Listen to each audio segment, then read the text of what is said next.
Hello, everyone, and welcome to Concordia University's Four Space. Thank you for joining us for today's event, AIRS live podcast, the theater department's artist in residence. Now, just to help situate you, we are streaming to YouTube live from Four Space, and we are located here on unceded Indigenous lands in Tiohtià:ke, Montreal. And here at Four Space, we work with our university community to help mobilize knowledge by co-creating daily activities that examine research questions and projects, things in development across the university. And we're also running today's event as a live stream Zoom meeting. So we welcome any comments or questions there via the chat. We can read them out at the end. Same for anyone here joining us in the space. If you have any comments or questions later on, just raise your hand and we'll get a microphone over to you. Okay, with that, it's now my pleasure to hand things over to the chair of the theater department, as well as associate professor, Shauna Janssen. Shauna, thanks for coming in. Thanks, Doug, and to all the team here at Fourth Space for hosting us for this live podcast, which I'm really thinking of as a roundtable conversation with our guests who are Leanna Brodie, Peter Farbridge, Lara Kramer, and Emma Tabaldo. All of you are artists in residence, local Montreal-based artists in residence with us in the theater department at Concordia University this year. And I wanted to have a conversation with you about what you think the role of research in performance creation practices are, what it does for you. I'm sure that'll be elaborated as we dive into this discussion. And I thought we could kick it off with you just saying a little bit more about, you all have multiple practices.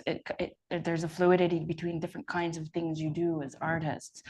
But if you could speak a little bit about what your main focus is these days, and that would be a great way to kick us off, and what your take on, your perspective on research is in that practice.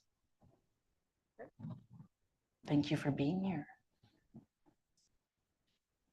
Peter. I will start. So yeah, my name's Peter Farbridge, and originally from Toronto, but I've been living in Montreal, Tiohtià:ke for some 30 years now, so I consider myself a Montrealer. My practice began as an actor and also co-directing a theater company in Toronto called Modern Times Stage Company. And that lasted for a long time. So I branched out since then, teaching obviously now, and directing more. And also, I guess, a project that I began at Modern Times that I'm still developing, still running, called Post-Marginal. And I think if I would tie that in later on into my work, it's the research around post-marginal that I've been exploring both in my master's, when I did my master's at Concordia, and now with the students. In the teaching here is developing parts of that concept of post-marginal within Concordia.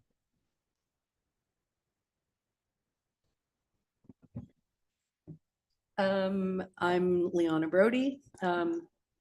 I also started as an actor in Toronto, in fact, worked with Peter's company back in the day. And but now I focus more on practice as a playwright and translator, occasional librettist. A lot of my work has a historical dimension or political dimension, so research is a huge part of what I do. And let me see, I've seen kind of different approaches to it and been part of different communities, both in rurally based theaters in Ontario, like Fourth Line and the Blythe Festival, in Calgary, where I did my master's, in Vancouver, where I spent 10 years, and now in Montreal, where I've been coming for about 25 years and taking part mostly as a translator. But now I'm all here. So, Ani bonjour, Lara Kramer in addition cost, Wasnode Nimikwe and Dao, Wabsha Shidorum. So London, Ontario, Nadonjaba, and I've been a guest in Tiohtià:ke, Montreal for 20 years. So my practice, I come from performance and choreography, and I'd say my work in the last few years is more bridging into experimental performance. So a lot of my work, a lot of my practice and research is grounded in intergenerational knowledge,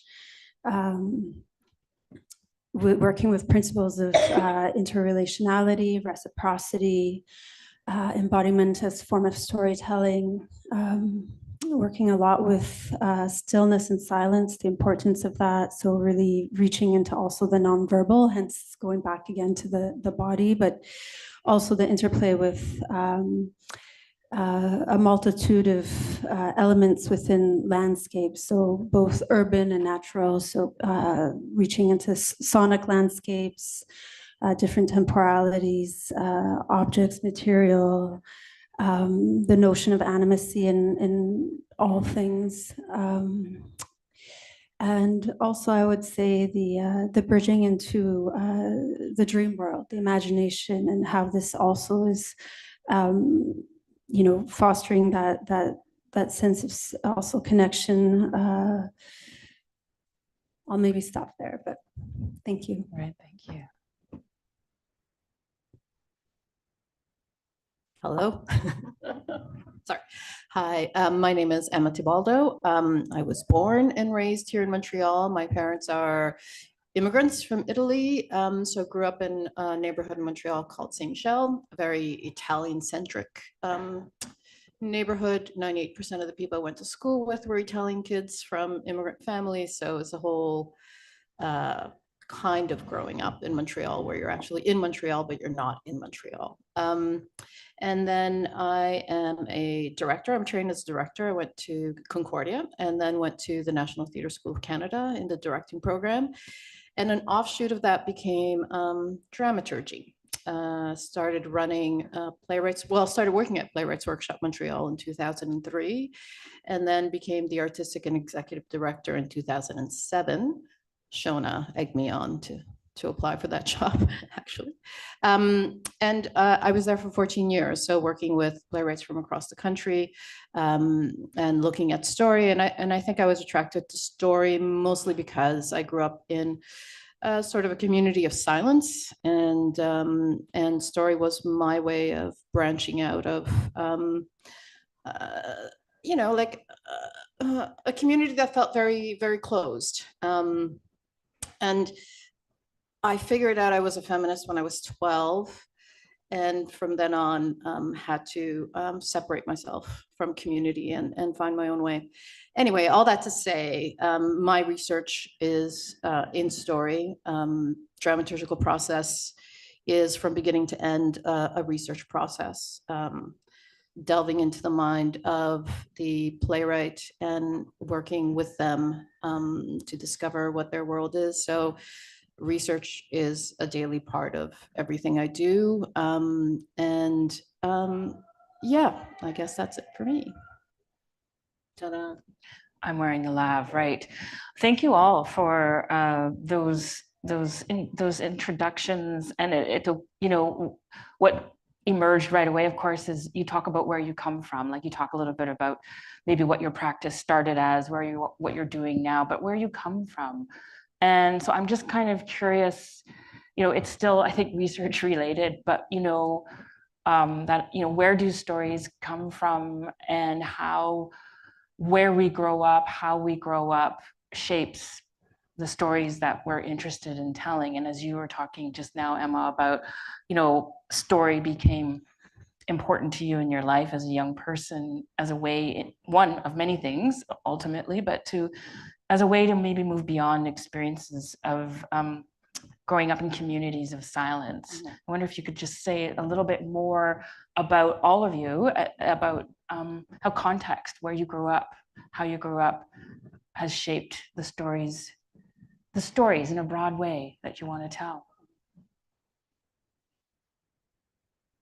Who wants to go first? Is this one on? Yeah, they're all on. All right, so I can give a bit more context to that. Thank you for the question.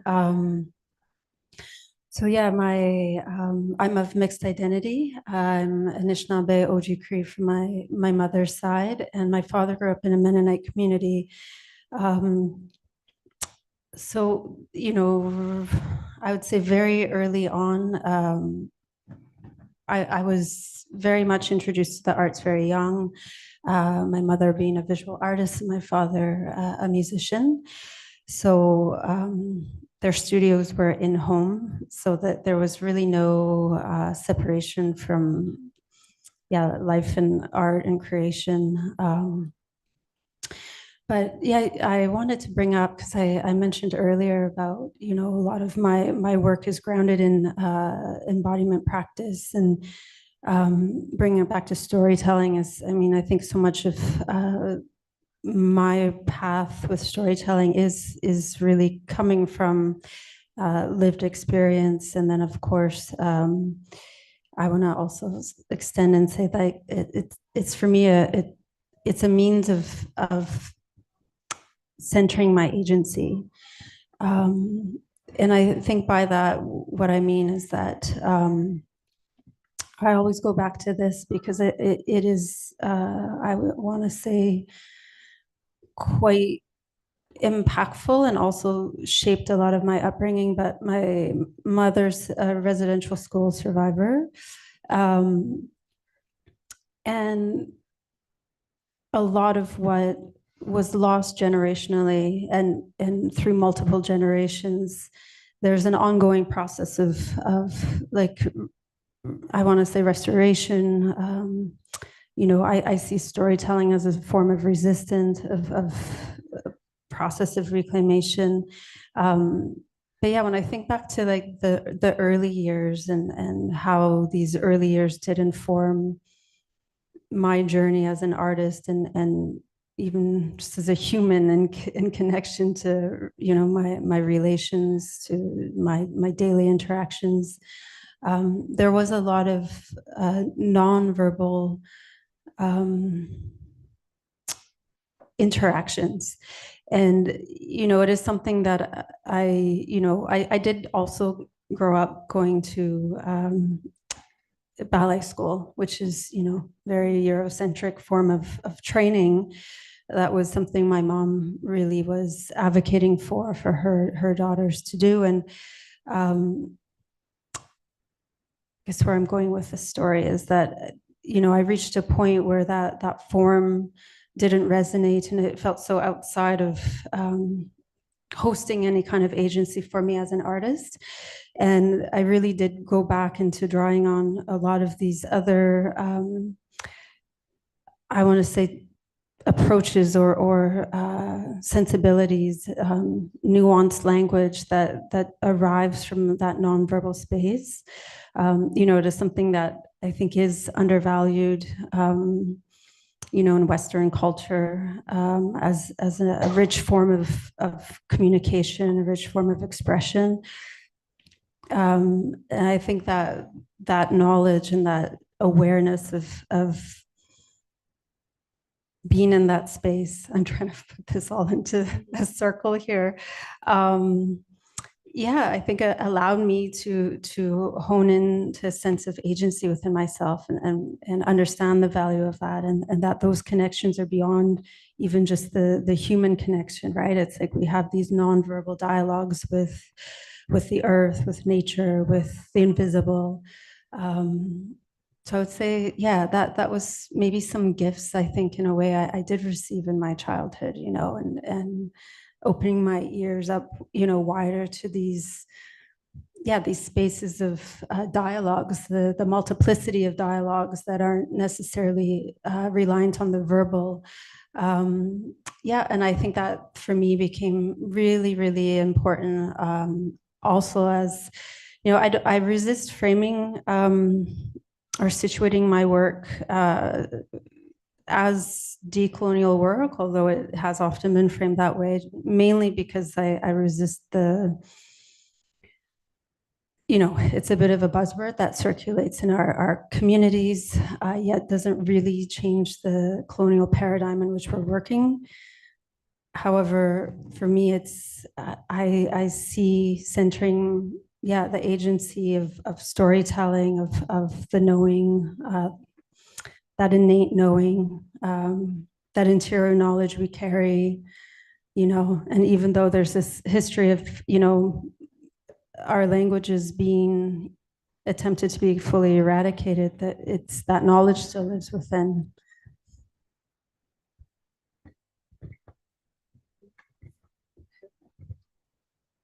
I guess I have the microphone. I mean, it's a hard question. And I've been trying to sort of suss out why every play that I'm interested in has death in it. And I don't have an answer for that, except that that I'm really interested in the darker side of humanity. I'm interested, when I say that, not because I think it's great, I'm interested in it because I want to know how to fight it, and I don't know how. So I figure if I could penetrate the human mind and discover what makes us tick as human beings, then maybe I can live a better life, or I can rally everyone to want to live a better life, meaning in kindness, with joy, and with empathy. And I think empathy is what I'm searching for. I'm searching for a way to empathize with humanity so that I don't end up hating it, because I do hate it. I'm very distrustful of humankind. I'm very distrustful, and mostly because of growing up in a community that was very misogynistic and came from a place of poverty, came from war, came from a lack of education, and misogyny was a way that the whole community ran. Women having a certain role, and that role being the only thing they could do. And I had a father who always said, go to school, learn, otherwise you will be trampled. I mean, he was very clear that education was a way out. And a way out of what? I think a way out of poverty and a way out of a poor mind. You know, my mom never finished school because she was, you know, in the war or part of the war, or not able to go to school because of the war. And so, so looking at story, trying to find the humanity in humanity has been something I've been chasing for a really long time. I thought I'd found it in punk rock. I really thought I'd found an answer with women yelling on stage and speaking out loudly. And I did, but then realized that punk rock was just as misogynistic as anything else. But there were some women who pushed through. And so I think that aesthetic, that punk rock aesthetic, has stayed with me. It's still part of how I see things. It's still part of how I see action on stage. It's still part of how I understand movement on stage. It's part of how I see female characters in work. That raging against the machine is an important part of moving forward as a species. And you know, we're in a backlash. We're at a place right now where being loud has now been is going to be penalized, and it's scary. It's actually terrifying when I sit down and actually think about the things that are going to be coming forward in the next 4 years. I want to cry. But instead of crying, maybe I'll put on some plays and I'll keep working on new plays with like-minded people who who want to rage. Rage doesn't necessarily mean screaming. It just means being clear about how oppressive the world is. And so, yeah, I guess in terms of research, I think research is also finding voices. I think that's a big part of research. I think I spent a lot of time reading work by young playwrights and getting really, really excited about the voices coming forward, people trying to break through. And that I think is a really important part of research. In Canadian theatre, more of it should happen. There should be more ways for us to find and develop talent whether they're emerging or mid-career or late career, everybody has something to say, and it really, you know, trying to break that cycle of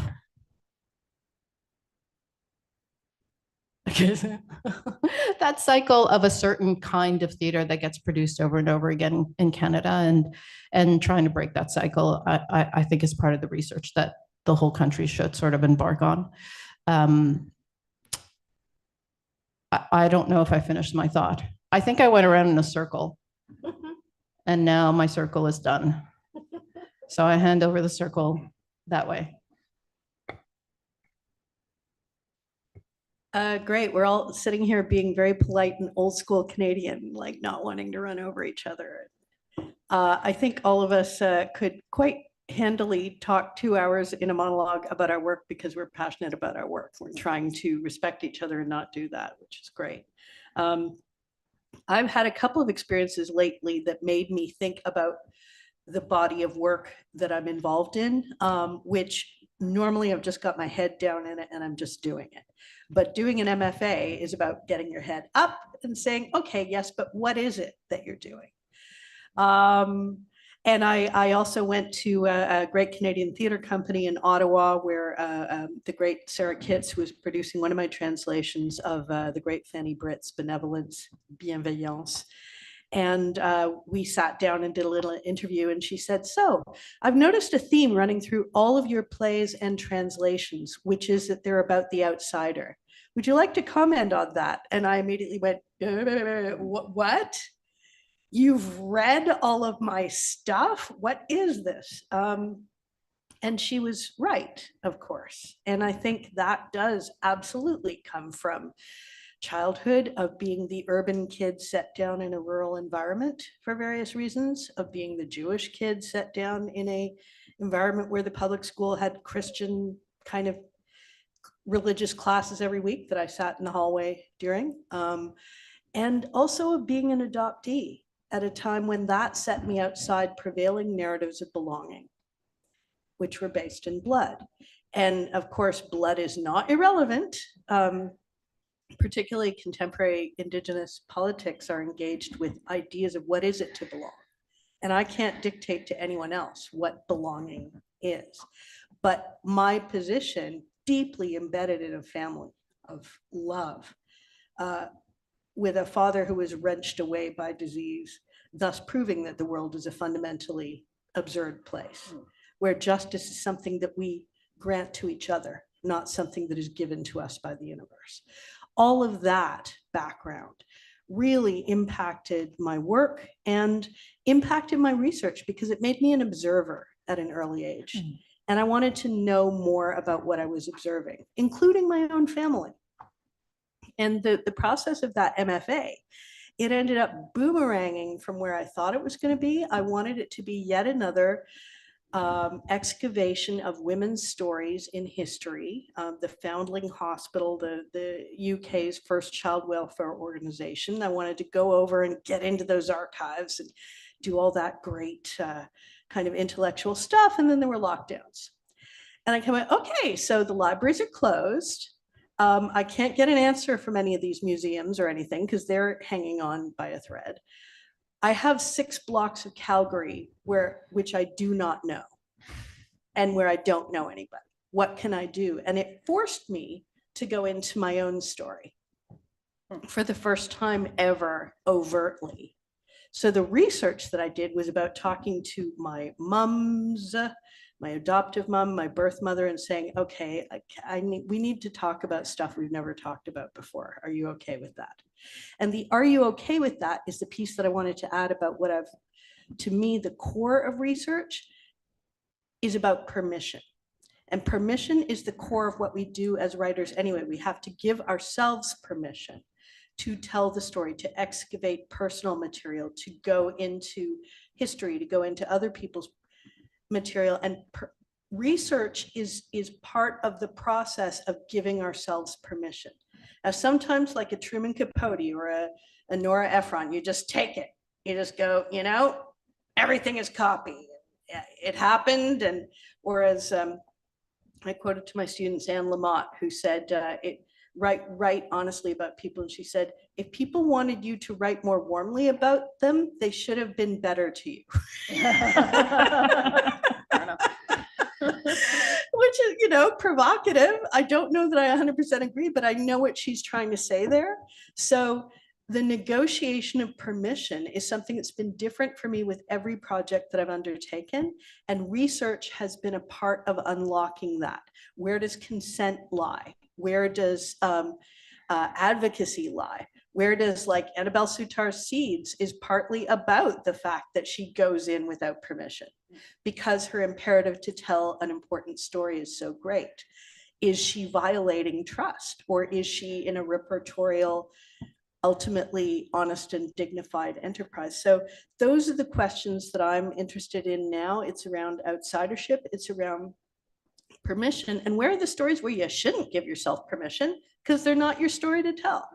You know, research can help you unlock that as well. The point that you butt up against, nope. And in my last play, Salesman in China, I knew right away, I want to tell the story. I want to research the blue snot out of it, but parts of it are not mine to tell. So this is going to be a collaboration in a more profound way than I've ever done as a writer before. And yeah, it's about finding the limits of the stories you can tell. I'm going to come back to that collaboration piece because you mentioned this too, Emma, but Peter, I'd love to hear your thoughts. Well, I was thinking my place as an artist, or how I feel as an artist, is most informed by where I came from in terms, and also when, like, having come of age in the 90s in Toronto, around this time where there was such a demographic shift. And there were populations arriving from all around the world, and it was changing the nature of the city. It was at that time that I decided to leave the city, actually, and come to Montreal, but I continued to work there and go back and forth because I did feel uncomfortable in the city, and it's changed so much since that time. And it was because of that demographic shift that I was able to meet Sohail Parsa, with whom I founded Modern Times. And I think that immersion into a different aesthetic of theater, a different way of telling stories, shifted my outlook on theater and what performance was. And the fact that as a company, we were starting to work with a lot of these artists that were coming from different parts of the world, regardless of accents, regardless of trainings, regardless of how they would move on stage, because they were coming from different cultural backgrounds, different ways of interacting emotionally. I think that led me into an understanding that of the multiplicity and the plurality of theater. And that's where this idea of post-marginal came from, is to look at what is the aesthetic potential of that, and how can we, it's not to negate the European, but how can we open ourselves up? So the idea of post-marginal is going beyond the walls of the theater to see and invite, and also to allow in those people that are excluded from the process and excluded from creation. So and that opened up far beyond ethnocultural background to include disability and gender fluidity, deafness, all kinds of different perspectives that are able to shift the way we create. It's a bit referring to what you said about the agency of storytelling, who has agency to tell stories in our performance spaces, in our theaters. So I think, like, from there, the other aspect of it is this what you were saying about permission, I think, is also true. It's also an ethical journey as well. So where I would connect it to my research, I would say there is, yes, a performance research creation aspect of it, is how aesthetically can we evolve through working with deaf artists, through working in ways that are less gendered, binary gendered.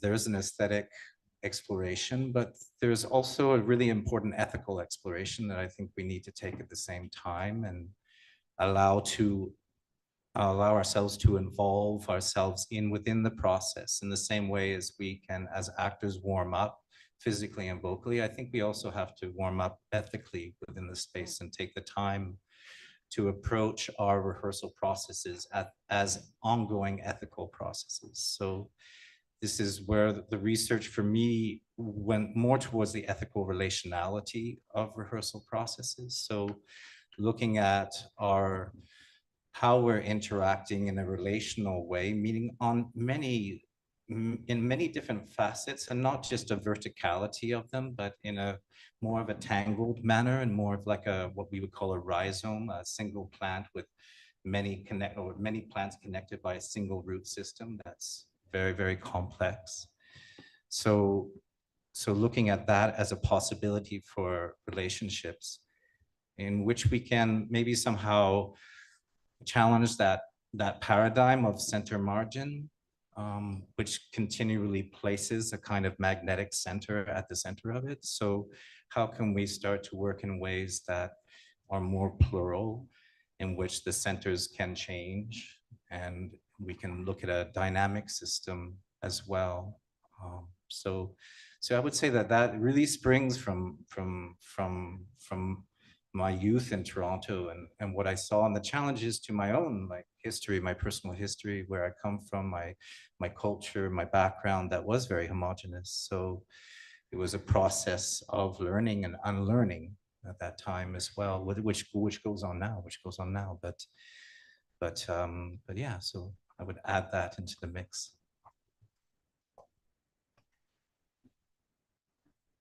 I'm thinking a lot of things right now, and maybe I'll go back to what's really interesting you brought up, maybe a part of research is going to the archives. That could mean a lot of different things. Maybe I'll bring this back a bit later, but I've been kind of I've been going back to some writing by some of my favorite scholars recently by Rebecca Schneider, also Diana Taylor, and two very different perspectives on the idea of what performance does to produce a different kind of knowledge than the archive. And I think for me, somewhere I'm making the connection to Lara about what you're saying about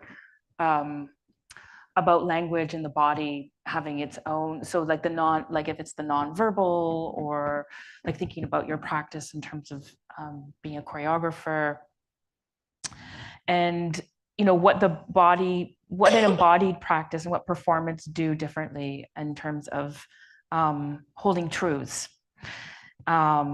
So it's not even about really enacting or reenacting an archive, but given our ongoingness of our colonial histories and presence, kind of thinking about, or what are your thoughts, any of your thoughts on one, I guess, the way that performance does produce a different kind of knowledge, because we've been talking also a little bit about your interior lives as artists that then go outward, right? And you become public with the things you're concerned about or the things that bother you, and how what you do might be a small part of being better at empathizing, Emma, to use your word. So I don't know, I'm just kind of making these connections about how what we do in thought and research and the languages we know, how that does change through performance and produce another kind of experience. And maybe you have specific examples and other stories from being in creative processes. Maybe it's, in the classroom with other colleagues and other collaborators. I'm just kind of putting that idea there of going back to that permission you were talking about, Leanna.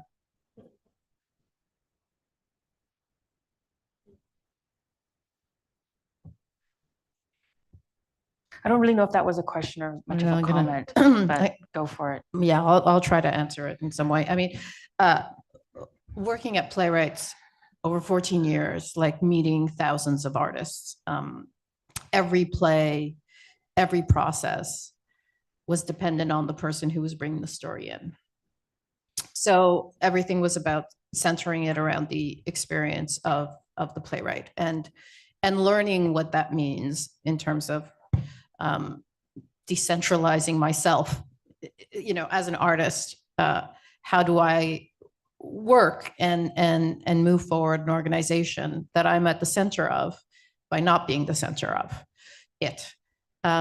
So thinking about all these playwrights and what they need and what they want and what they're trying to say, and trying to create processes around them as opposed to around the mandate of the company or my, you know, my tendencies towards process.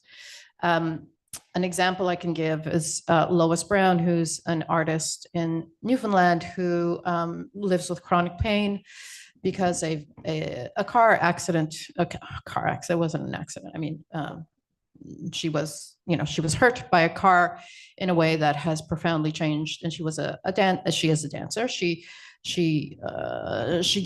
does a lot of work in dance, but chronic pain became a big part of who she is, and also then became a big part of how she writes, which also became a big part of how the process works. So, you know, this sort of looking at the artists and figuring out process around how long they can rehearse, how they can rehearse, where they can rehearse, and what capacity does the process serve them, and when does it not? And what is the kind of research, you know, and they've done tons of research on their own, obviously, in terms of pain management and how to live with chronic pain.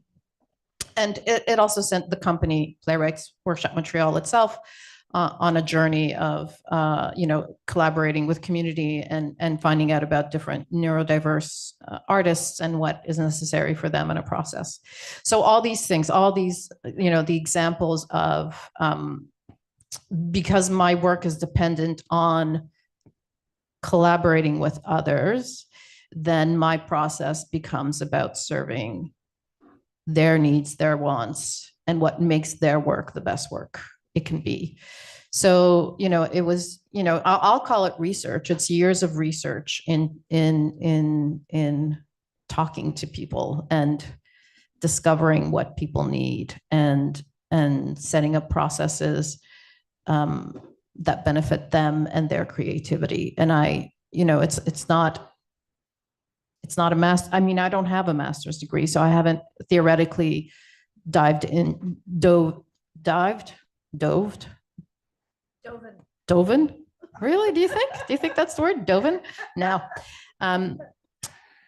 Theoretically in a lot of, you know, a lot of different practices, but I have researched what was necessary at the time. And I wish I had more time to research further and deeper into all processes, but actually listening to what the artist needs and really listening to them with all of my body, not just my mind, but really thinking about time, movement, place, process, all of that is years of a kind of research that I can't really name other than listening, hard listening or full-bodied listening, and trying to empathize in a way that makes me understand what is possible.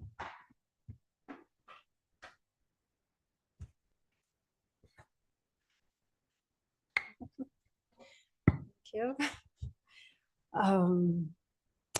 Yeah, you said you brought a lot of thoughts to the table. Not sure exactly where to start, but I think you mentioned something about like the shift between, I guess, something that for you is like archival to the shift in it having like a performance life or being brought into this cycle. Yeah, I think the first thing I'm thinking of is, you know, I mentioned earlier this, to me, that space of like real life and art, and it sometimes is quite distinguished, especially if I'm like, okay, I'm in a theater tower studio, but it's like my my life journey, inquiry. I don't always use the word research. I think of practice. I think of experiential learning. I think of field work. All of these pertain to that same level of kind of inquiry and even just sitting with oneself. And I think a big, I want to say pivotal moment earlier in my career was really wanting to share more space. I didn't spend a lot of my later years with my mother. And so this relationality with her was quite fractured. And this is, of course, again, pertains to her experience coming from the residential school. And I think at one point I really wanted to just have more occasion to spend time with her, but also have more of this oral sharing. So we embarked on this process together where we actually went and spent time. She attended 2 residential schools. So the first one was in Portage-la-Prairie. And at this time, I'm trying to figure out, this might age me really quickly, but I'm trying to remember what year was this? I think it was in 2008, possibly, potentially. And through just my own, research and Google, I found out that Portage-la-Prairie Indian Residential School was the school itself was still intact, and I think had been given back to, or had been given to the neighboring reserve. And they had a part of the school that I want to say they kept sort of as a museum to kind of maintain a bit of the stories there. And also, I'll note that this was in a period of time where the knowledge of these schools wasn't so public facing, right? So my mom agreed to go on this journey with me, and I'd called. I think I reached someone who was kind of managing the space, and I think very taken that, she's like, yeah, who's this woman and young woman and her mom want to come, and I think she felt kind of some level of gratitude and very openness to host us and have us there. And I just said, yeah, I want to spend time visiting this space with my mother. And then the second school she went to was maybe, I'm thinking maybe a half hour away, Brandon Indian Residential School. So we ended up visiting these 2 schools, very different landscapes. Brandon at that time was completely demolished, but there was a lot of remnants of the school. And then, of course, visible,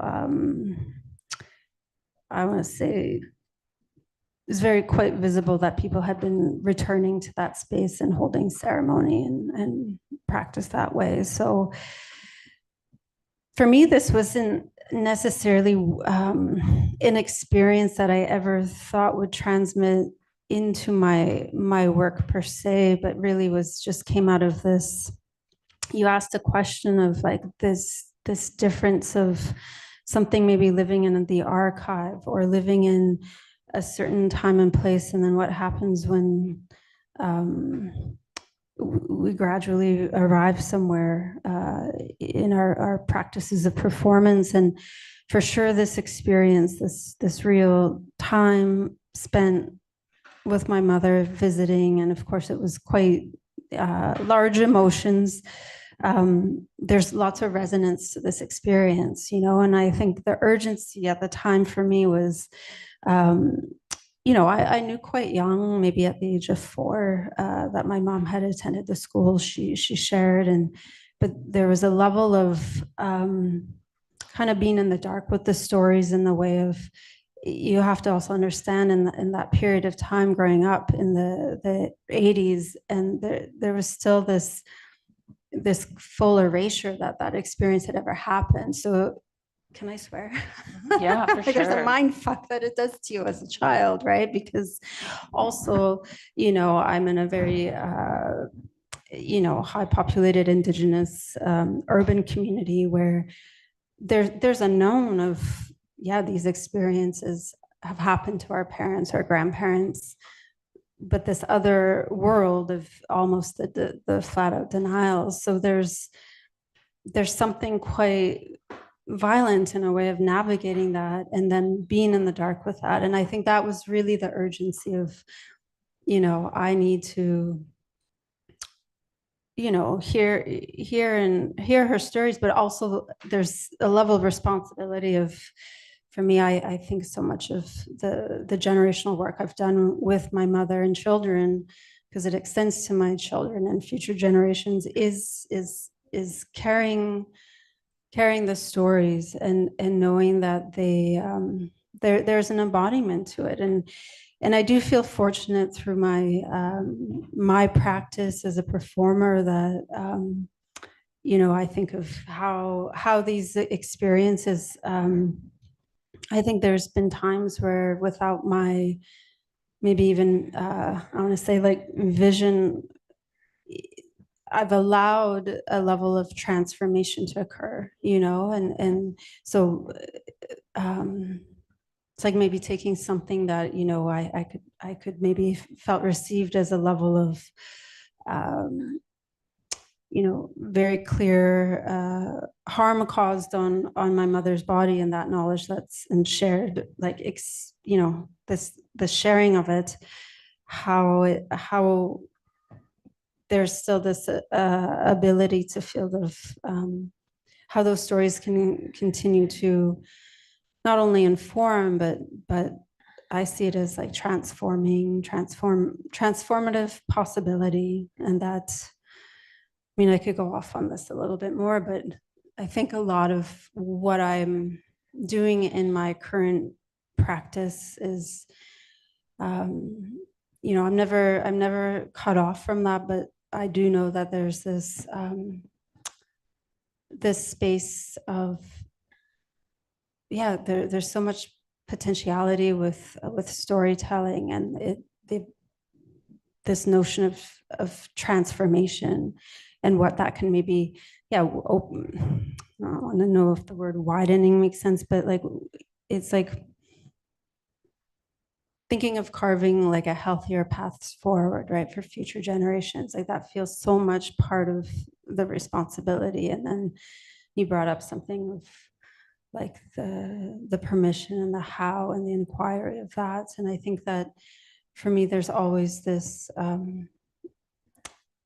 maybe grounding force in this relationality I carry with my mother, and she's really implicated in a lot of my work and my processes. Yeah. To me, that's kind of the core of what we do, what you just expressed there. And obviously Indigenous practitioners are at the forefront of the kind of work you're talking about, of receiving, investigating, transforming, and then transmitting.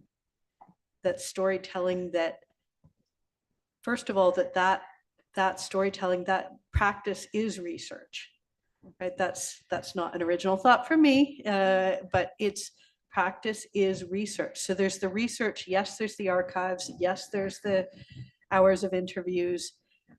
There's also the kind of artistic investigation that you're talking about with Emma, with the young playwrights, Lara, that you're talking about with your artistic practice, Peter, that you were just doing with the students, with investigating a Calderon de Barca play. How does this impact? How does this connect to the modern students? And the research, that kind of practice, first of all, is research. It's questioning, it's questing, it's transforming, it's connecting. It's connecting it to yourself and to your practice, and ultimately carrying that forward into your audience and allowing it to live. I mean, to me, the part of investigation in archives and history books and that kind of stuff that was useful was finding those pieces that connected to my questions, that connected to my audience, that connected to me. And if I found the connection that was powerful enough, then nothing was a dry little factoid. It was about It was about making those dusty books dance. It was about connecting to the people who had created those materials to respond to their needs in the same way that seeing a site, that connecting to painful or joyful episodes in a personal past is a way of allowing that material to change, to transform, to bring healing or light or an investigation of darkness, as Emma was saying. That is the practice. It is also the research. So research as in a kind of scholarly notion of primary materials, the kind of thing that, you know, I could propose for a shirt grant and everybody's going, ooh, archives, we get that. Whereas as performance folks, it was harder and more complex to make the case of embodied research, of performance as research. They're all part of it. They're all part of enlarging what I can bring to the table in a performance setting. They're of grounding it in reality, of grounding it in truth. And that's what it's about. So many plays, how many plays have I sat through where I'm going, I'm seeing your research. That's awesome, but show me something else. I don't just want to know that you read a bunch of stuff. I want to know, is your research leading your writing, or is your writing leading your research? Are you going to find the stuff because you need to find the stuff to investigate the painful truth that you need to investigate and to share that with us? Anyway. There are so many interesting ideas around the table. I'm not sure that I could offer something new necessarily, but just like from my experience with traveling around the country with Post-Marginal, the idea of communities of change and consistency of change and how to preserve knowledge, I think is one that has come up a great deal. You can have experiences like in the theater, like they can be very transformative, but they're also very ephemeral. So how do we maintain the change that we create as artists and in the work that we do, whether that be through archiving or be through connecting people through the digital world in some ways, like these kinds of explorations that I'm curious about with Post-Marginal is a part of this, not to lose what we create as soon as it's gone, but find a way to preserve it. And I do think, you know, from an Indigenous perspective, and Indigenous relationality has a lot to bring to that subject as well. And at Post-Marginal, it's informed a lot of how we're trying to explore the idea of community within great diversity, because of course Indigenous community is not one thing but many different people. So I think this kinds of work we're trying to bring together as well within it. But how do we preserve that work, preserve the positivity and the forward thinking that we want to create in our work?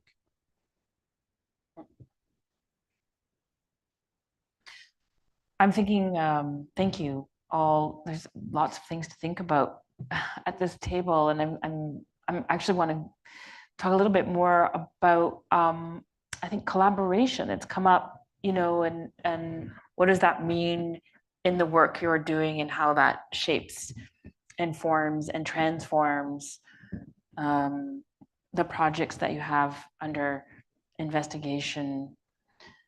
If there's examples about what collaboration means. I mean, we kind of take for granted that being in the live arts and performing in theater, that somehow, like, it is collaborative. Like, I'm always amazed.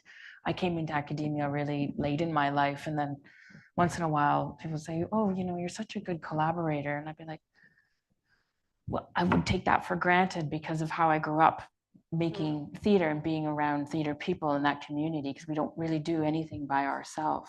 We may start by ourselves or end by ourselves, but there's always some kind of relationship and community building, temporary communities, right, that we're all a part of as we move through the practice and the careers.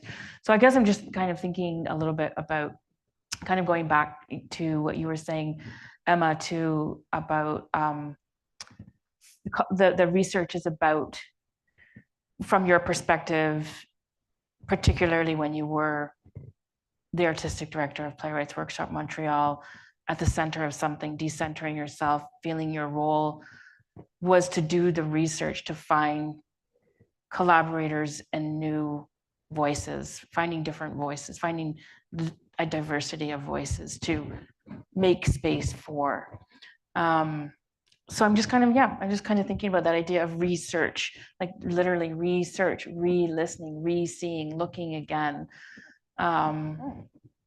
Maybe that's another way to think about this. Not to harp on the research so much, but you did bring up the collaborative piece a little while back. Yeah, you got to talk into the mic. Got to talk to them. I never even thought of research as a Somebody else said that. I can't remember who right now. I read it somewhere and it really helped. Yeah. That's pretty awesome. I'll just give you, for me, practical.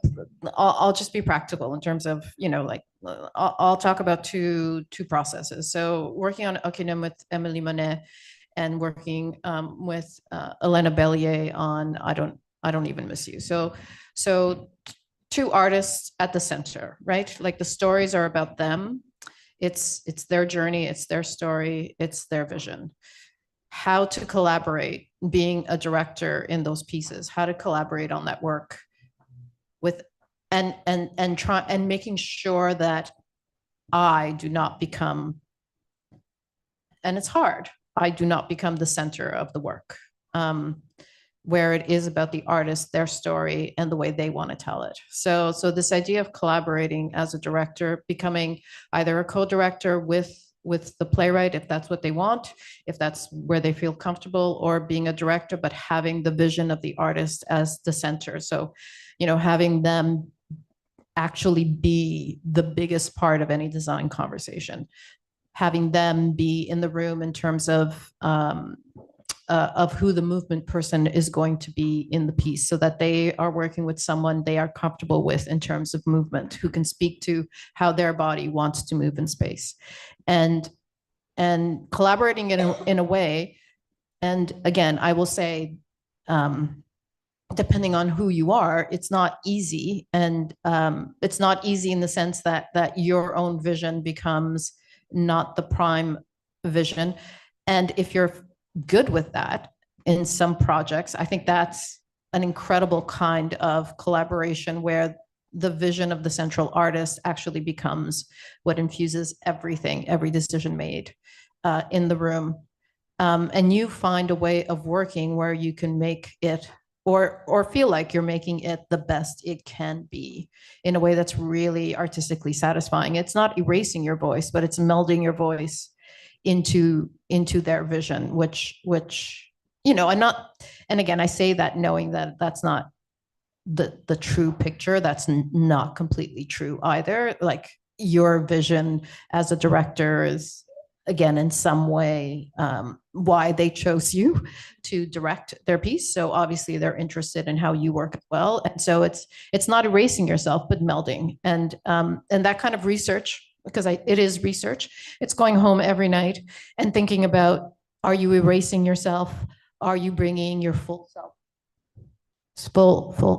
Full self to the project, because it is easy to erase.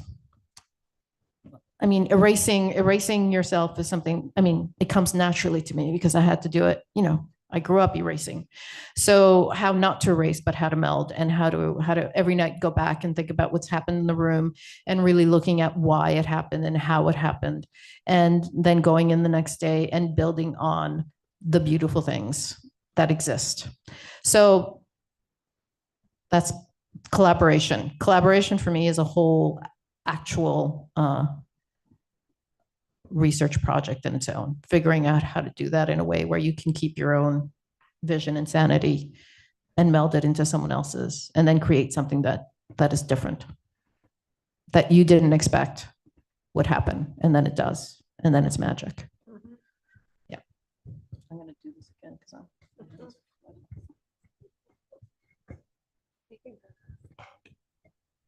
Yeah, because I am.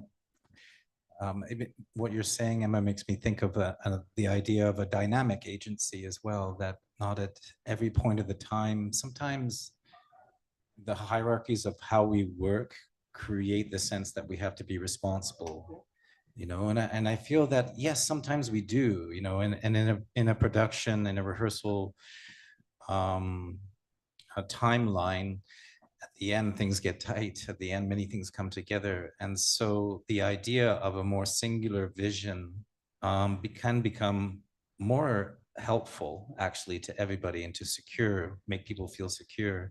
That's not true throughout the whole process. And sometimes the singular vision can actually be quite inhibiting. But can we find within these roles a way to give over? It's, erasure is a strong term, but sometimes to be perhaps in stepping back in a way, sometimes in retreat, to allow others the place. And how can we work collaboratively together in order to respect the power that we are given at different times? It's not easy, but I feel like part of what we can do within a space is to look at that notion of power that we have and how we wield it, and to use it for good, because it's not necessarily an oppressive thing. Sometimes it's really important to have it, and sometimes it's really helpful to feel secure in the space as well. So nothing, there's just a thought and draft, but the idea of a dynamic agency within rehearsal process.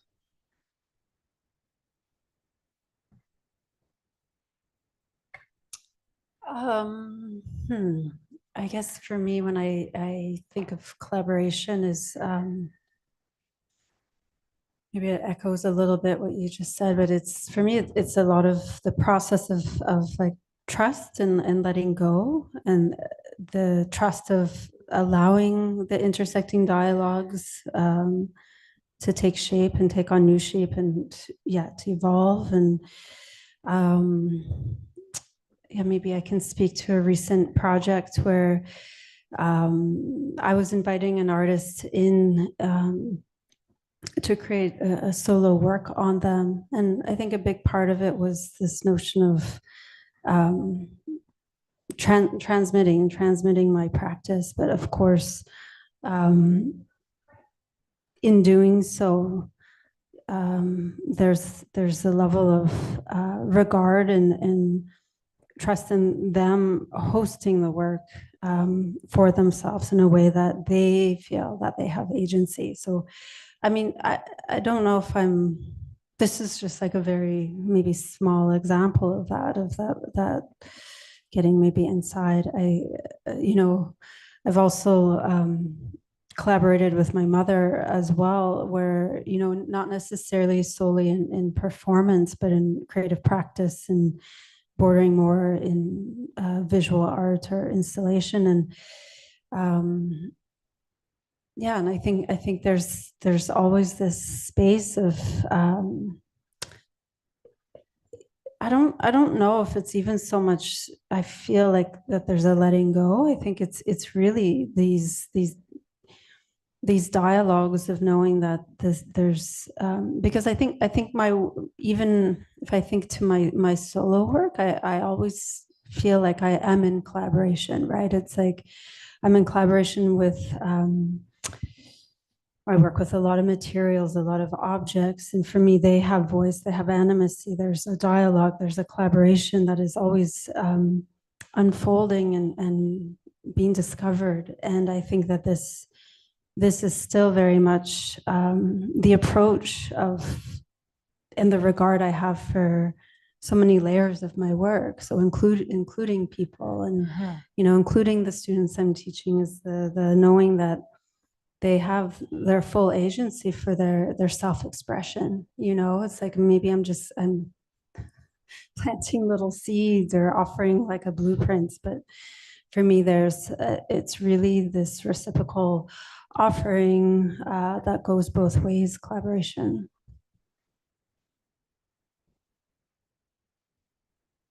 Yeah, I think everything I've been doing for the last 10 years is a collaboration of one form or another, and increasingly intimate collaborations from translation, which is having to crawl inside another writer's mind and try and translate. It's an act of service in some ways to that person's vision, just as you were talking about, Emma, decentering yourself.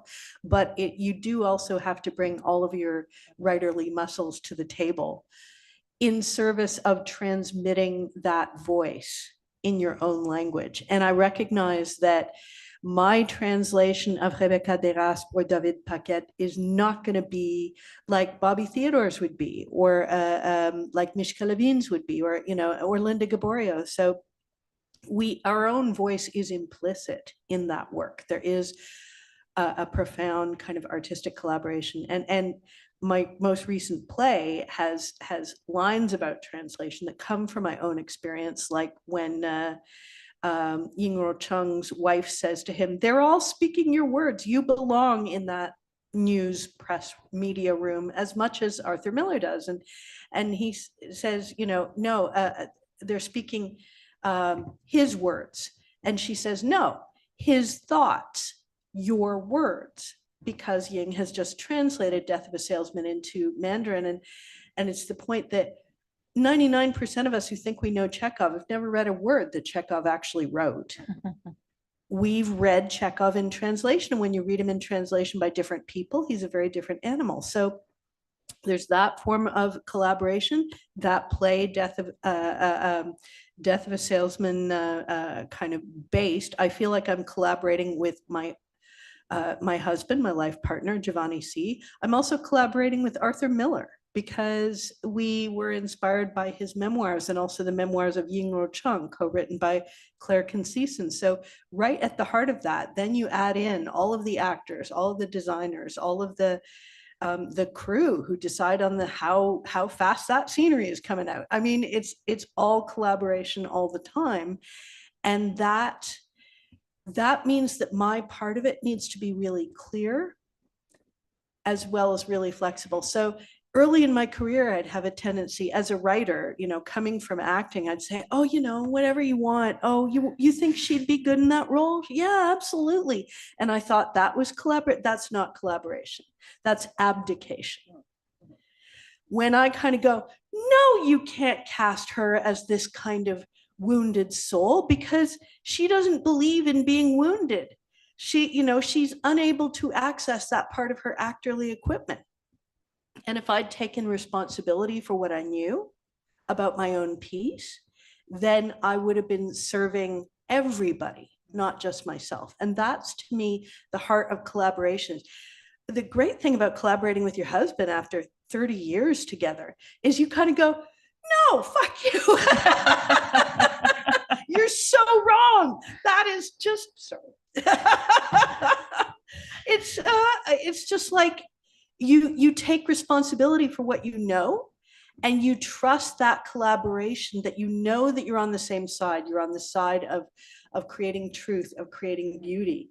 And to me, those are the best collaborations, not polite, not namby-pamby, but just hammer and tongs, and knowing that at the end of the day, you are after the same thing. It's not your ego, it's the work. That's at the heart of it. And how do you find and nurture those relationships where you can be real with each other, where you can bring your whole self and the uglies and the swear words and everything to the table? That's what collaboration is about. And you don't get it every time. Heaven knows. Yeah, not to take it for granted.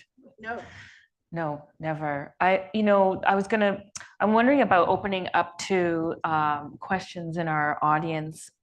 We have maybe some folks online. And I was going to ask you, because you are all teaching of a variety, like you're all teaching very different classes from each other in the theater department. And maybe before we open it up, I would just say, or just ask you, like, what, you've shared your perspectives and your passions, and we've, kind of expanded the meaning of research and collaboration, that there's agency, that we have as humans to humans, but also we have, I always think of space as a collaborator, kind of going back to what you were touching on too, Lara, about the agency and the animacy and the agency and the non-human collaborating with the more than human. What would you say, to wrap up this podcast and before we open up for questions, you say a lot of things to the students right now, I'm sure, but if there was one takeaway, maybe that's too much to ask, because we live in a culture of research creation here at Concordia, right?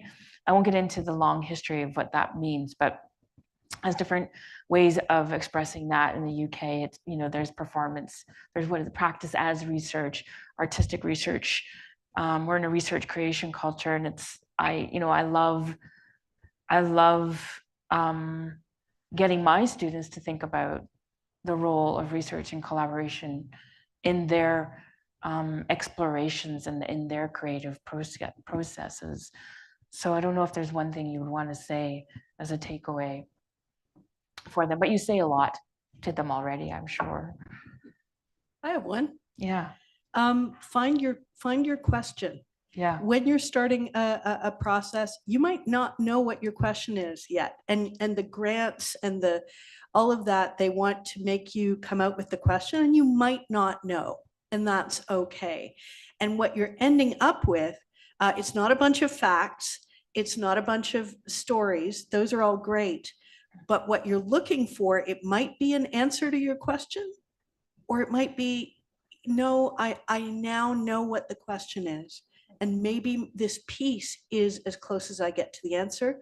And maybe I'm just offloading my question onto all of you. Have fun. And the way that questions move our creativity forward. Yeah.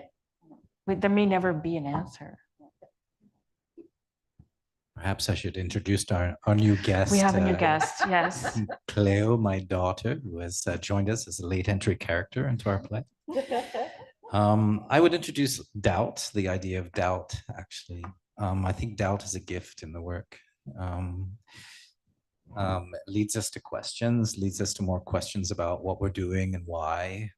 It leads us to questions of moving forward in the work and bringing in new ideas that could improve, let's say, or deepen our connection with the material and our work.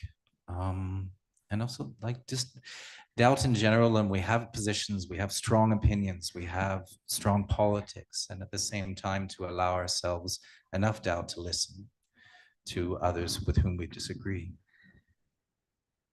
Beautiful.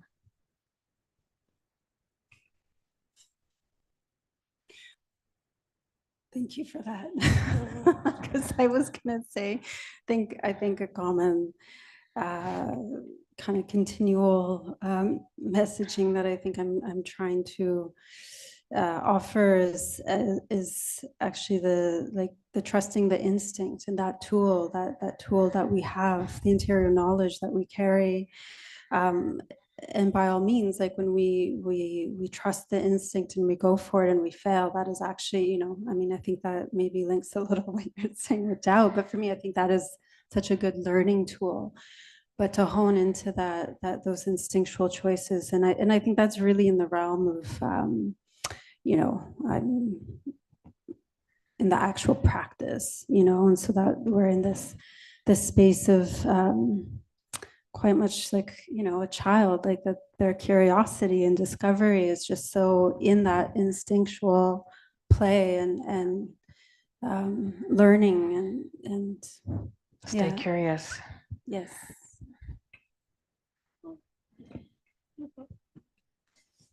I really think knowing what your question is really important. I remember someone told me that at the beginning of my career, when I first started in theater, and I knew nothing about theater, and I really didn't. I had never gone to theater. I came to Concordia as a theater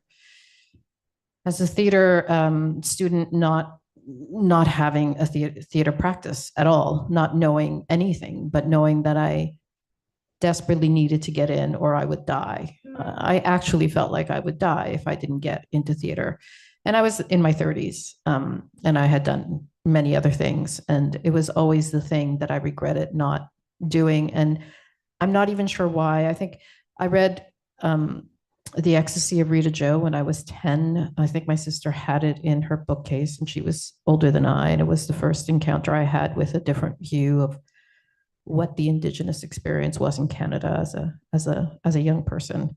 And that changed my world. And I read Bacchonville shortly after, because she had that in her bookcase as well. And I thought, okay, this is what the world can be, or this is what the world is. And so how am I a part of this or not a part of this? And so the question around wanting to hear stories of folks that I didn't get to hear very much became very, very strong in me. And that's what I've always pursued, the thing I don't know. And I think rage is really important, that we hold on to our rage. People keep telling us to get rid of our rage, and I think that's wrong. I think you have to learn how to manage your rage, but I think it's a huge fuel. It's what takes you through desperation, I feel. That's my point of view, and completely different from everyone else's at this table, I'm sure. But yeah, I think keep raging, keep finding the story that isn't yours, but that you want to lose yourself in, and that you need to tell, or that you need to be a part of telling. Don't do it just because it's the thing to do. Love what you're doing, because it's really hard to do anything in theater. So make sure you love it, and make sure you're doing it because you need to. Beautiful. Thank you. So embrace and love your questions, your doubt, your curiosity. Be okay with your rage. Pursue the things you don't know. Let's see if there's any folks online who have questions for us. Do you guys have time for a little bit more time? See if somebody's there. I do. I think there's Olivier Chouanière said, si j'écris, c'est pour écrire ce que je ne sais pas encore. Wait. To chooses to create. Yeah. Yes. So for those of you online, if any of you have a question, you can feel free to type it into the chat, or you can use the raise hand function, and we'll ask you to turn on your cam or microphone.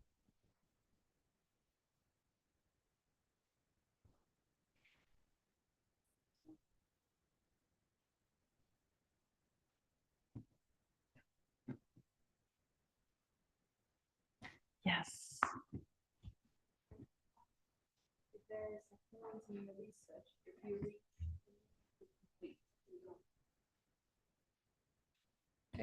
So I was wondering if there's a point in your research that you can reach and you know that you're done, that you're complete.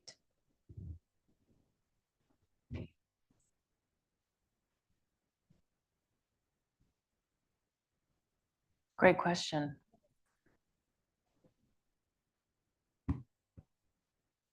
No, you have to pull me off it like a dog off an old steak, because it's time for me to start writing, because people need me. Bless the theater for that. People need me to go out there and make something with what I've got. So I will keep sneaking it in the edges, and I will continue. And people, I mean, I have people writing to me about things I wrote 5-10 years ago going, did you see that article? And I have to go, no, it's published. But if we do it again, ooh, that's actually really interesting, So yeah, there's an apocryphal story about the artist going into the Louvre and getting arrested because she's touching up the painting. And I think it's like that. When do I know enough to to start telling the story? And can I keep developing? And that is where it differs from other forms of scholarship. You're not trying to get the complete, total encyclopedic picture with all your references in MLA 8. You're trying to get permission to write. Yeah, and I think taking it into, the way that fiction can help us, get to a truth in other ways than, there's so many different kinds of approaches. Like I'm just also now thinking about, you were bringing up porte-parole and, you know, documentary performance, oral history performance work, or verbatim theater practices. But the goal is ultimately to get it into performance, and see how, and then that also, and it also transforms your experience as the maker with your collaborators, the collaboration, just it changes actually the beast. And we're all a little eager to get there, as much as there's always that hesitation and doubt, and how it will land. You know? And to be clear, what I was talking about there was the kind of research that is historical, or research into community, or into it's not performances research is done when it's opening night and all your collaborators, you know, the designers are gone. You know, they make you stop. As a actor, I think you're researching every night. But yeah, in performances research, it's done when the performance is done. I've worked with, for example, I'm working right now with Megan Gale Coles, who's been researching her community for the past 25 years, maybe longer, and has written a series of plays. And every time her research takes her, and, you know, and as she changes as a human being, as she grows and changes and understands things differently, that research that she's been doing for so long evolves with her, and the plays evolve with her. And I think one thing that I've really learned from her writing and her research is you can never stop researching the same historical period ever. It just changes according to who you are and how you see it. So all of that research that keeps going, you might decide to write a play now and then look back at it 5 years later and rewrite it completely, which she has done numerous times. So just looking at research as the thing that evolves with you as you evolve, and that it never has an endpoint, and that it could be it for this moment. You write because you need to write the play, because you have a production deadline, because you want to move on to something else. All of that being part of the equation, but holding on to that research and continuing to work on that same research for decades, I think is glorious and can lead to incredible new plays. I might be misrepresenting Megan a little right now, just from my vantage point as her dramaturg on quite a few of her plays. But yeah, research is essential to her work. And I think if that's who you are as a playwright, then dive into it fully. It is who you are. And then keep changing. And then the plays keep growing. And there are different plays that go, bye-bye. Yeah, it's like research in that sense is a synonym for curiosity. I mean, your curiosity when I love the way Lara and Peter, you were talking about, you know, what you're writing or the performances you're creating as part of a body of work, almost a body of curiosity or a body of investigation, as I was hearing it, and that doesn't go away. So the work on a particular piece might take a pause, but it might show up somewhere else. It might need to come out in another way. And I think that's great. These pieces ultimately come from the things that we're curious about, the things that we wonder at, the things that make us rage, and that doesn't stop with opening night or even closing. Yeah. Thank you for your question. Are there any other questions online that we're seeing? No. Okay. Well, I think it would be okay to wrap up. And if there's anything else you want to add, now is the time. Well, well, you're all awesome too. I mean, like, you know, thank you for being here. We get to have this moment because we never get to connect. So I really appreciate the energy and generosity and your time to be in conversation around these, this reflection on research and what that means in art and your performance and creation practices. So thank you. Thank you. And thank you to Fourth Space and the team for taking such good care of us. And we'll be back with a part 2 roundtable with other guests on February the 3rd in 2025. Amazing. Well, thank all of you. And speaking of all this wonderful collaboration, thank you guys for coming into ForSpace and activating this conversation. And for those of you online and in the space, thank you for your contributions as well. We're now going to be closing up the Zoom and the live stream, but this is just a quick reminder that this conversation is already available on our YouTube channel if you'd like to revisit or share it. So thank you again. Have a wonderful rest of your